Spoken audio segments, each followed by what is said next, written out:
sequence start.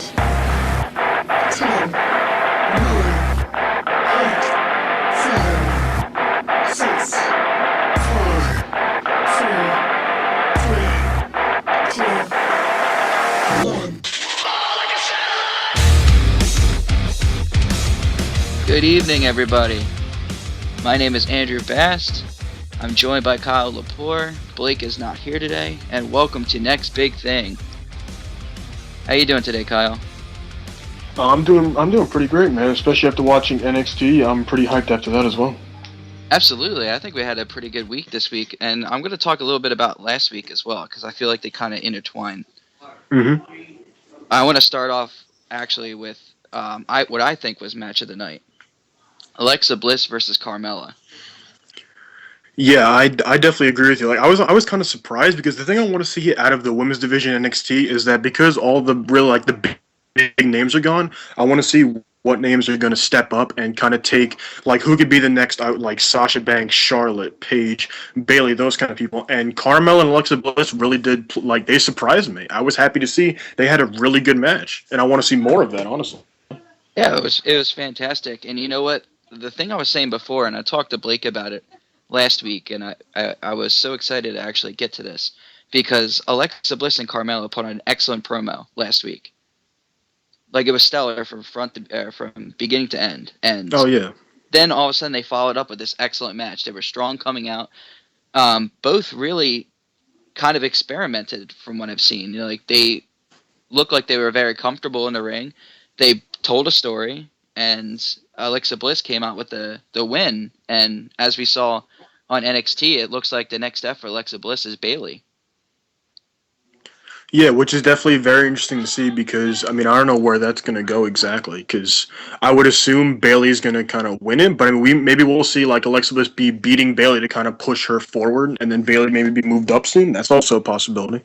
That's what I was about to ask. Like, do you think it's a possibility that we see Alexa Bliss go over on Bayley and then go over to Asuka? I definitely I mean the issue with it is that Bailey does have a rematch, but I definitely think that Alexa Bliss could go over Bailey. It would be perfect to do because Alexa Bliss could use that kind of push to get her like to that next level, and Bailey's the perfect person to do it. Bailey does, like I said, the rematch clause, and she could use a win right now. But I definitely think the best thing to do would have Alexa Bliss win it because she could use that push. Plus, also since Asuka is a face, Alexa Bliss is kind of like the leading heel of NXT right now, so it'd be a perfect feud easily. Absolutely. And see, the one thing I don't know if it's just me.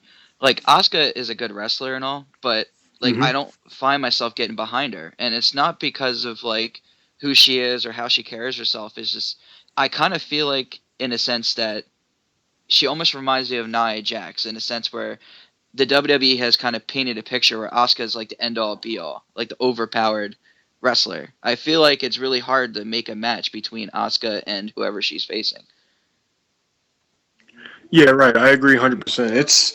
It's a difficult situation. Like I do kind of like Asuka because like her style is different, but she's not like obviously my favorite women's wrestler. She's alright. She's not bad. She like I said, she's different, which is a good thing. Like you said, Nia Jax is a great comparison. And like she's just different. That's why it's hard to get used to her kind of thing because we're so used to other people. But she's really like it's hard because like a lot of people are like they're mainly like promos or looks that kind of thing. She's literally like all about the wrestling. She could just go in there, be silent, and like just do no promo. All she does really is wrestling. It's all she's there for, kind of thing. She's not there to look pretty or give the best promo. She's there to just purely wrestle and fight and be the best. And Well, see, that's what I like about her. I totally agree, but here's my thing with Alexa Bliss. Alexa Bliss is more of an up and coming talent. She hasn't really been into the prime time yet. Hmm. Does that hurt her going to a possible feud with Asuka? I think it could. I think that she's doing very well so far. It could hurt her because like her inexperience, like you've been saying. But I think she could thrive. She's been doing very well in her promos alone. In her matches, we've seen her. She's definitely getting better. I think she could do very well against Asuka. I think it might be difficult at first, but I think after a little bit of them doing promos and just whatever they decide to do for I think it can go very well. I think it'd be a great feud. So of course we're kind of thinking ahead a little bit here. I mean, first she's got to Yeah, get past Bayley. of But if she course. gets past Bayley, then the magic could happen for her. I mean, like if it were me, starting off here, I would have Alexa Bliss go strong against Asuka. Oh, Do of something course. dirty to get the advantage up front. Have her dominate that match at Yeah, I agree first. 100%. See, we can make Asuka look strong, but like the thing about Asuka is you're not going to get over on her by capitalizing on a mistake. You have to do something dirty at Alexa Bliss's level. It's not like you have a Nia Jax who can just overpower her and it's acceptable. Right. All right, but enough about that. Let's get into the other good stuff. I mean, I'm hmm definitely excited for Alexa Bliss, but what did you think of CN Andrade CN Almas against Noah? I don't even know how to pronounce his last name. Potrades. Yeah, it's something Nice like that. Samoan wrestler who we've never heard of before. hmm Yeah, I mean, the first time we saw Andrade Cien Almas against Ty Dillinger, we really saw we even talked before on Takeovers that he didn't really do a lot to like really impress us. It was kind of just like, I mean, it was a great match. They had him against Ty Dillinger, but it wasn't like we didn't get to see that much from him. I thought that what we saw in NXT this past NXT, I thought I'm starting to get more behind him. I think I'm starting to really like him, like his abilities, what he could do in the ring. I thought he had a really good match against that Noah Putjis or something like that, whatever his name is. I'm starting to like get behind him and see that wow, this guy actually is like. I think he's worth the hype because they hyped him up for a while, and I think They did, like yeah, they're and giving him more. Yeah, definitely, he's like living up to it. absolutely. And you got especially the commentators; they're definitely playing it up. He's one of our new hit talents, coming up. See, the thing about Andrade with me is that, and maybe this is a good thing. Maybe this is what the purpose was of having him here. But he gets under my skin every time he gets down there, Really? and the reason why he gets under my skin is because he keeps showing off. Like I don't Mm-hmm. see wrestling from him. I see I guess the traditional luchador, jumping off the ropes, but I mean he's adding it in with a bunch of arrogance. Like that thing where he runs towards the guy and then stops right on the ropes, and it kind of sits Yeah, there and like he's just rests and yeah, smiles. That drives me so crazy. I'm like, just jump on him, please, just jump on him. But I yeah. mean, That's style, I guess. right now they're pushing him as a face though, and people are loving him for it. I honestly think that like the way he carries himself, like with the arrogance and stuff, he could be a good heel. hmm But Yeah, here's the I thing: definitely. like, what about what's next for Andrade at this point? I mean, he's already faced Ty Jollander. He's facing no name talents. hmm I mean I definitely he needs like some kind of like big feud. I don't know really who he can go up against. It would obviously have to be a heel right now. I mean, there's a good amount to go for. There's a decent amount of guys he could go after, but he definitely needs that feud. Obviously, like a new talent needs to really push him going, get him going, to get the crowd more in with him. But like you said, the biggest issue with him is like he doesn't really wrestle that much. He has more of a showboating style. Like you said, the thing where he goes to the ropes and just like lays on him, all the stuff he does. He loves the showboat, and I can understand that. It's fine. That can be your style. Being a luchador, that kind of thing. You want to showboat. You want to pander to the crowd more, kind of thing. But I mean, like we also want to see wrestling. We want to see Right. pure wrestling, and he needs to really like I think adapt more to that to be better and more over with the crowd. Absolutely. I mean, he's gonna get the big pops from all the showing off that he's getting. I mean, people are impressed by his athletic ability and being able to kind of like steal the show. But yeah, it's like you said, we need to see more wrestling from him. And you know, just toss out a few names right now of heels in NXT. I mean, he's not going up against the Samoa Joes. He's not going up against the Austin Aries. There. It's not going to be somebody on the high mid carder. It's probably going to be somebody um, as a low mid carder. And really, I would have said Baron Corbin here, but as hmm we know, Baron Corbin has moved up to the main roster. So, how many mid card heels do we really have in NXT at this point that could really work with him?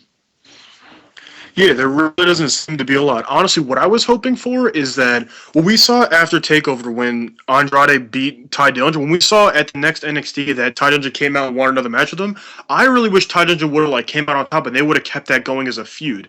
Even though Ty Mm-hmm. Dillinger, yes, he's not 100% a heel, but I mean he's enough of like he's a face, but he's also enough where he has like heel moments that he could easily have a great feud with Andrade. They could have done great things. I don't know why they didn't like push for that more, but instead they have Andrade doing just like facing no name talents. It would have been a perfect idea in my opinion, but I'm trying to think of like mid card kind of heel. There's not a lot of people he could really go at right now. I Well, think he needs since more Baron time. Corbett left, there's really nobody but the high-end heel talents, Yeah, and exactly. you really don't want that. But I think you hit the nail on the head there. I mean, when we look at Ty Dillinger has potential to be both a heel and a face, and I feel like I don't know what he is at this point. Hmm. Like I feel like he was a face for a while, and now I feel like he's slowly transitioning to a heel. But you can't really figure it out, and that's the other thing I need to figure out what's going on is what's happening with Ty Dillinger and all the losing. Like, what are Yeah, they setting him up for? I have no idea. It's strange. Like he lost to a no-name talent last week. I don't Well, know why that was for at all. I can't figure it out. But I mean, if they're trying to build something for possibly like another rematch with Andrade, like a redemption match, I could definitely see that. But he would have to be heel. He would have to be Oh, of full blown course. heel, and he'd have to start winning. Hmm. He'd have to change something up that makes him on the winning side. Yeah, But I mean, definitely. I think it'd be honestly, great to do Ty that. Dillinger is maybe the best fit at this point for his career. Hmm. So let me ask you this: we saw a okay tag team match. I'm going to say okay because it was the Hype Bros, Hmm. and the Hype Bros. I'm sorry, I can't get behind Mojo Rally. Oh, I love seeing Johnny Gargano. I love Tommaso Ciampa. I even love I love exactly. Zack Ryder. There it is. But I mean, like Mojo Rally, it's just he feels like he's high on drugs all the time. That's how he stays hyped, man. That's how he Gotta do stays something hype. with I mean, it. like that. He got down in his football stance, chasing everybody around the ring, and I was just like, "This is where wrestling has gone."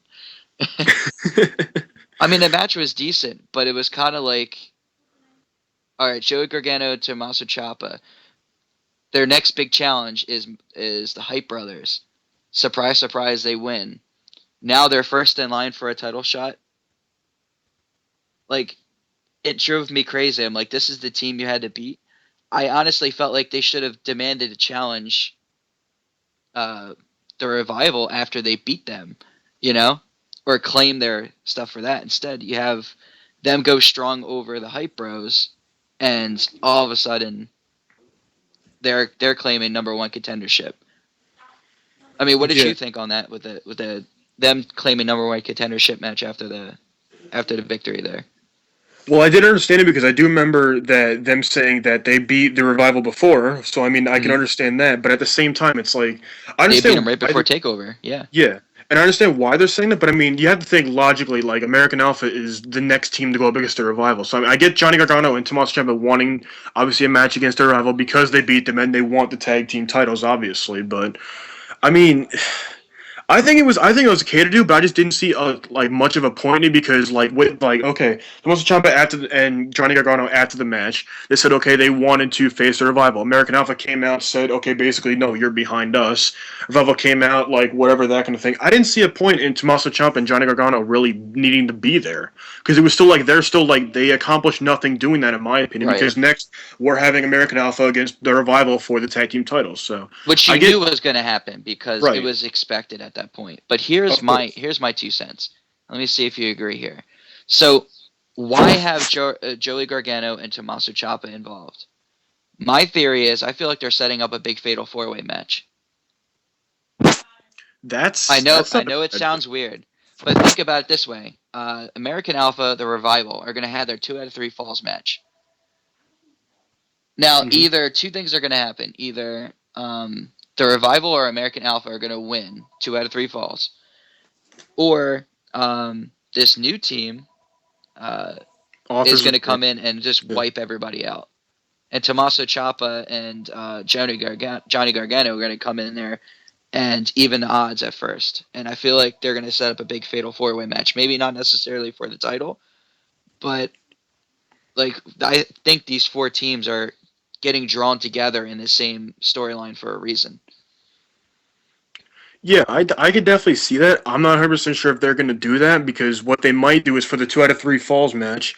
What I don't want to see is that I'm trying to think what can because I mean I could see either American Alpha or the Revival winning, and then like American Alpha could end up having a feud against Authors of Pain even for the tag team titles, which wouldn't work incredibly because like obviously Gargano and Ciampa won it, and Authors of Pain haven't done anything except beat down American Alpha. But I mean this can really go a bunch of different ways. Like you said, the Fatal 4-Way tag team match could be a thing. It could be to where we have like out of the 2 or 3 falls match, we could have the Revival win of the American Alpha, move on to face the Authors of Pain, and then Gargano and Ciampa face the Revival. Or it can go a bunch of different ways, honestly. So it's very hard to predict. But the Fatal 4 I think would be great to see. I don't think they're going to do it, though. I think that's a little bit too far fetched for them to think to do it. But it would be great to see, like, at a TakeOver event. It would be amazing. It would tear the roof off.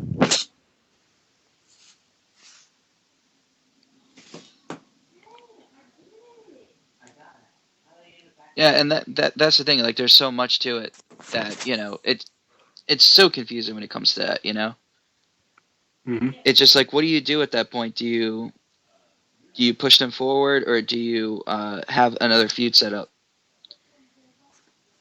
And like Johnny Gargano, Tommaso Ciampa, I mean, they're going to be busy with the Cruiserweight Classic, so like it's kind of hard to see them being pushed in NXT when they're going to be in the Cruiserweight Classic. Yeah, that's a huge factor to take, and that not a lot of people think about.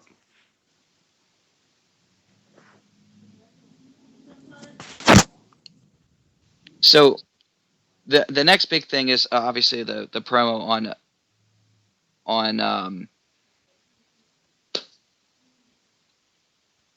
No Way Jose and Austin Aries. Austin Aries finally getting a chance to explain what's going on and why he did what he did. I'm actually excited for this feud. What do you think? I mean, what is your idea of No Way Jose and Austin Aries? Is it a good move? It is a bad move? I'm not a huge fan of the feud, primarily because you have one guy in No Way Jose who's like a new talent, and he needs one feud, which is this, to really get him over. But on the other hand, you have Austin Aries, who is newly like being a full blown heel, who's been on a losing streak, who like really needs to win. So this feud is a lose-lose situation, because if you have Austin Aries come out on top, yes, you have him being like more, you have him his full blown heel, kind of like being able to come through more, beating No Way Jose, who's like face right now. But if you have No Way Jose win, then you end up having like you end up burying Austin Aries like really badly, that kind of thing. So it's hard because like I said, in my opinion, it's a lose-lose situation for this feud. Am I happy to see it? Yes, I think it'll be entertaining. It already has been from what we saw last week. But like I said, I think it's a lose-lose situation. We either see No Way Jose, like I can't see No Way Jose losing, but then I don't want to see Austin Aries get buried. He needs this feud to win. He needs to win this so that he could be more of a full-blown heel to really like emphasize his heelness. Austin Aries goes strong over No Way Jose. That's my prediction with this. I think they need it. I think No Way Jose could take the hit. I mean, he can't. He's undefeated at this point. One match is not going to slow him down. Oh yeah, But I definitely, feel and like the especially two his could gimmick. put on a good feud together, and that's what they're looking for. Yeah, I agree. Yeah, I can see that. I do, yeah, definitely. If they do, well, I mean, this feud happening, Austin Aries definitely needs to come out on top. Like you said, No Way Jose, I definitely think, yeah, he can. I mean, okay. On one hand, he does need a feud to really like propel him forward. But I think for now, like you said, he can take the hit, especially with his gimmick. No Way Jose, like he keeps saying, okay, when life hits you, you say no way, kind of thing. So he could use the loss as like, okay, I might have lost, but still, I still say no way, or that kind of thing. Like he still moves on, keeps dancing, has fun. And then you have Austin Aries moving up to like a higher heel status, so it works out in the end. I mean, here's another crazy idea. No Way Jose, I mean, he's a fantastic athlete. If they really wanted to, and they really wanted to expand the tag team division, we talked earlier about what to do with Andrade. I would definitely like to see those two work together as a tag team with their charisma. That would be bad, yeah. That would be a great tag team. I don't know if they'll do it, but I mean that's a great idea. And that could, yeah, like you said, the I charisma. mean, if they run out of ideas, that's Yeah. definitely a good first step. Say, hey, listen, put these two together. Let's see where they run with it. The kids would love the gimmick. The fans would definitely like the showing off and kind of having fun mentality. But that's something that could possibly happen. But we're looking at the idea of Austin Aries. Is he going over on No Way Jose. I think he will. You were saying that No Way Yeah. Jose takes it.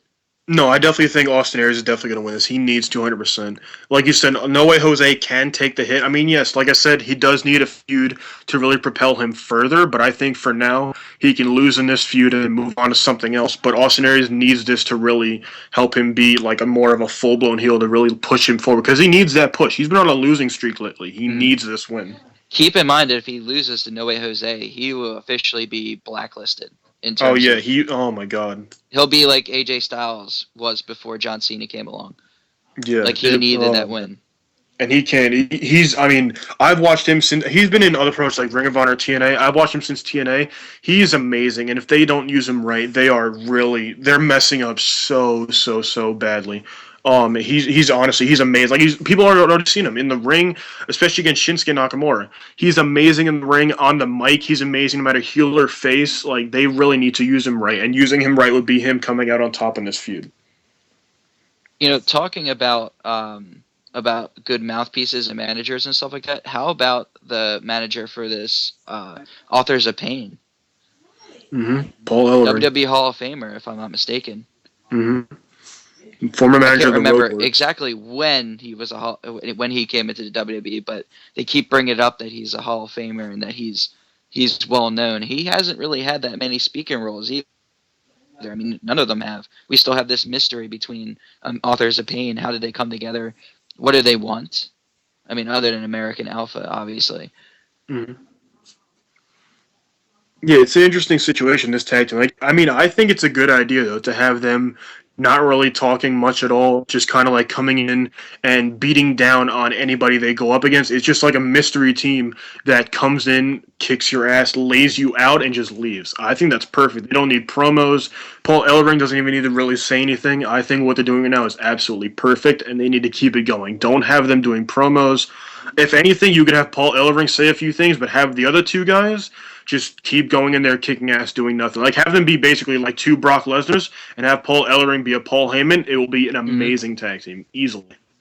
And I like how you kind of equate it to Brock Lesnar, Paul Heyman, because I feel like that's a relationship or the vibe that I'm getting from this tag team and their manager. Absolutely. Like, I keep looking towards their manager to, speak up and say something. Paul Ellering, I think is his name. We keep waiting for him to give us that response, and it's kind of like he stares at the crowd and he doesn't say anything. He just watches the carnage. And I think it's just probably the smartest thing they've done in NXT for the tag team division as of late. And I feel like they can keep that role going for a while now before they give any details about where they are, who they were, where they're from, anything like that. And I think because they're such a mystery is what makes them so strong. But I would definitely expect them to challenge for the titles in the future.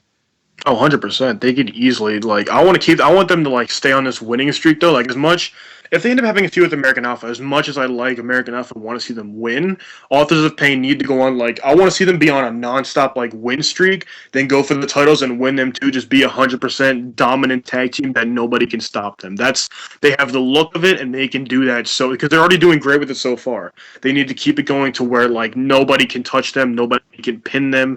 No, barely anybody could even knock them down. They need to keep doing that to keep this team be a dominant tag team of this division. Well, look at this week. They took out 4 people. They took out 2 different tag teams. And yeah, which is great. If you look at it this way, this could be American Alpha's exit to NXT. That's true. I mean, if they're going up against them and losing, I expect to see them in the main roster. A month from when they lose, if that, maybe even at the draft. But that's also a strong possibility. It kind of adds a little bit of mystery behind it because, like you said, they need to stay undefeated. They need to stay strong. And as much as we want American Alpha to get their revenge, I mean, honestly, NXT could benefit from them just completely dominating American Alpha. Take them out. Have Joey Gargano and Tommaso Ciampa come down and challenge them afterwards. Have them try their luck at it.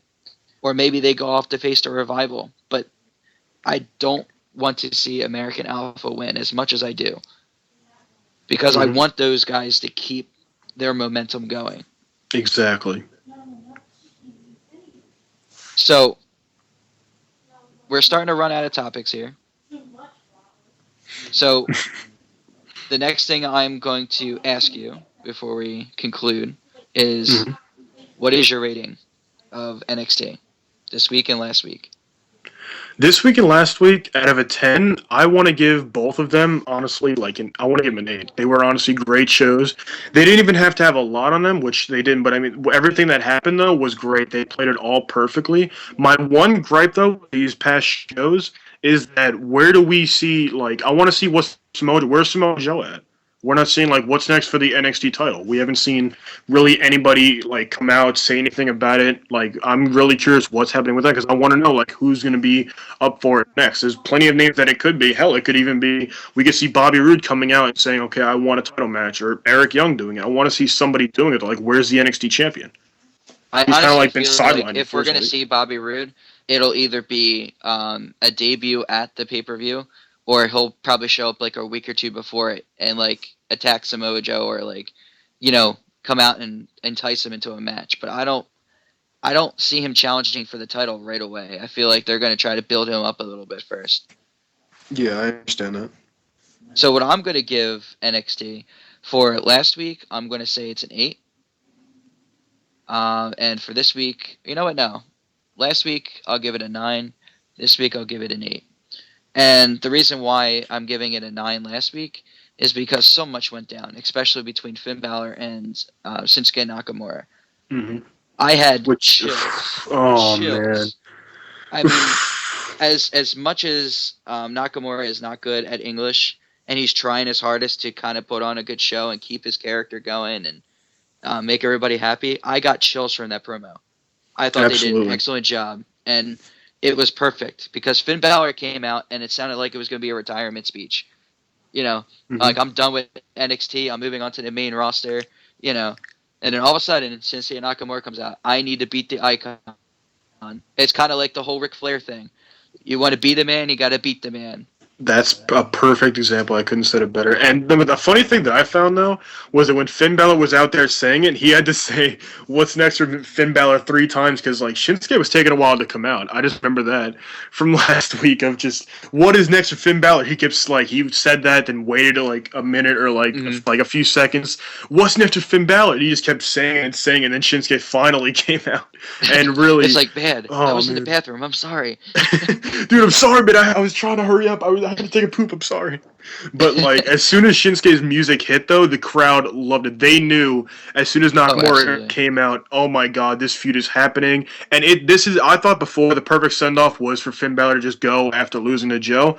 No, this is the perfect send-off, 100%. This is it. They have a feud. Shinsuke comes out on top. That puts Nakamura on another level to be up for the title. Even though he could be right now, yes. But him beating Balor puts him even further, and then Balor can leave. This is the perfect way for him to leave. Losing against Shinsuke Nakamura, he can sign off, go to the main roster, and do great things there. This feud, dude, this feud is amazing to say. The crowd loves it. It's gonna be, oh man, I want to see it tomorrow. I want to see it so bad. It's gonna be great. And they're gonna keep building up that anticipation, and that's the thing, though. I mean, you look at it, and literally everyone was just like, you know what? He lost to Joe. Let's go to the main roster. But like I said, this was probably the dream match that everybody was thinking about. And if you really think about it, this is probably the first and only time we're going to see this match, maybe for a long, long time, maybe for 2 or 3 years, if ever again, because of the way both of them could go when they go to the main roster, if they make it to the main roster, which I'm sure they will. But yeah, 9 for last week's episode based off of that promo. 8 for this week's episode. I wanted to see more. I wasn't as impressed with the Andrade and the tag team match with Gargano, as much as I like Gargano and Tommaso Ciampa. But 8 strong because of Alexa Bliss. Alexa Bliss and Carmella. They took the cake for me. I mean, they were the very first match of the night, and they really should have been the main event. In my opinion. I agree. As much as I like the promo for American Alpha, that was an excellent way to end the show. But I mean, in terms of a wrestling match, they should have been further off in the bracket. But heck, a good way to start off NXT. I enjoyed it. I want to see where the future holds for Alexa Bliss. So yeah, I give it a 9 for last week, 8 for this week. And So I give that'll both actually shows an 8 wrap to us me. up now. What's that? No, I was just saying I give both shows an 8 personally. Absolutely. All right, guys. So that'll wrap us up for now. Keep in mind that every Monday night we're coming to you live right after Raw concludes, starting July 19th, or is it the 18th? I think it's the 19th, right? Yeah, the 19th. Yeah, starting July 19th, we'll be doing live Tuesday night shows following Tuesday night SmackDown. And then Wednesday, every other week, is your in-game. And yes, remember, it's every other week. Thursdays, we're right here with Next Big Thing, talking all NXT. And Saturday, we go up with your Next Big Thing, or no?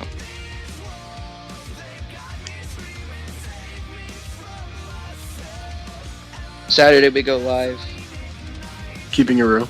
with Keeping Real. Oh god, see, I'm having a mind. It's okay, man. I haven't eaten yet, so give me a break, guys. So we go live with Keeping It Real, and after that, of course, every pay-per-view we come to you guys live for a pre-show and a result show. For Andrew Bast and Kyle LaFleur, good night, everybody.